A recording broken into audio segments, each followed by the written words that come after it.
I finished off this project quite a while ago. I just never made the time to sit down and edit all the footage that I had taken. So this is a piece of African teak, or kiat as we call it in South Africa. A very nice slab of wood that I picked up just outside Johannesburg. I flattened it with my router. Didn't take too many passes to do it, only to find out that there were borer beetle in the sapwood, in the outside rim of the wood, which is quite disappointing for me. The borer like the sapwood because it's soft, a lot softer than the inside, so they generally don't get to the inside darker parts of the wood. But I had to make the tough call to cut off the outside piece of the wood, cut off all the sapwood with my chainsaw, because to me it was unusable. Otherwise I could have, I guess, gone and been creative, fill it with resin or something like that, but I don't think it would have looked good at all. It was around 1 meter in diameter, so after cutting away the sapwood it was still around 800 millimeters in diameter. It was intended to be a small coffee table, so at least it was still big enough for that.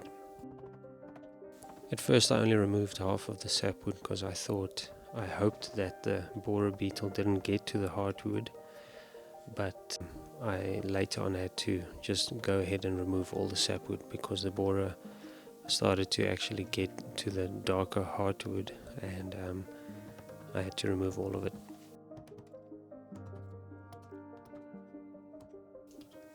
It was still a fun process though, because as you chisel away the sapwood, you start to discover very nice grain and just figures and character of the darker wood inside.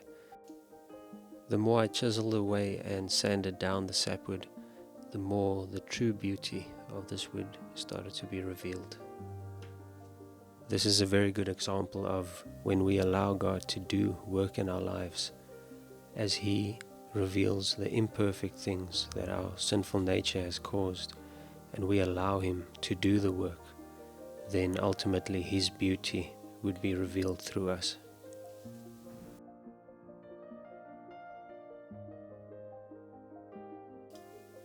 I used my grinder to do the heavy lifting on the sanding, and then after that I went over to the orbital sander.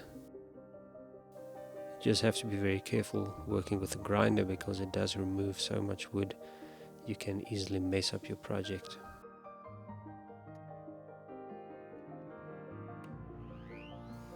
I wanted to go for the nice big 45-degree bevel on this piece of wood because I wanted to add some elegance to the character that it had. I always try and preserve as much character as possible. The more you work on a piece of furniture, sometimes you can start to actually remove the character that makes it so beautiful by making everything symmetrical or trying to make everything perfect. So by keeping this in mind, you will almost always have a unique piece of furniture at the end of the day, where nothing looks like something that you've done before, or something that someone else has made before. I had a friend of mine make these black steel hairpin legs for me. The black steel and the dark wood really go well together. Make sure to use a punch to mark exactly where you want to drill.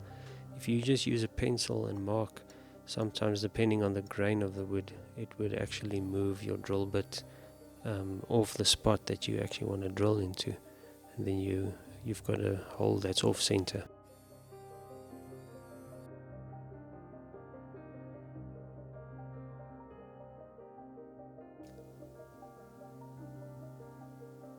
So for the finish on this table, I wanted to preserve the natural color and the character of the wood. I didn't want it to be stained any darker, so I went with Rubio Monocoat Clear.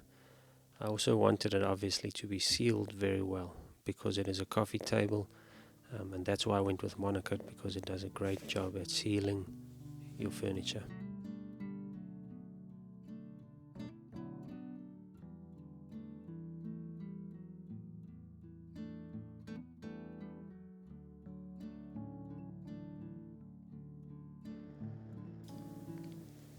I only started branding my furniture recently just because I never had a branding iron. So got this one made, and it really does make you feel like your work is now complete and makes you feel proud of the work you've done.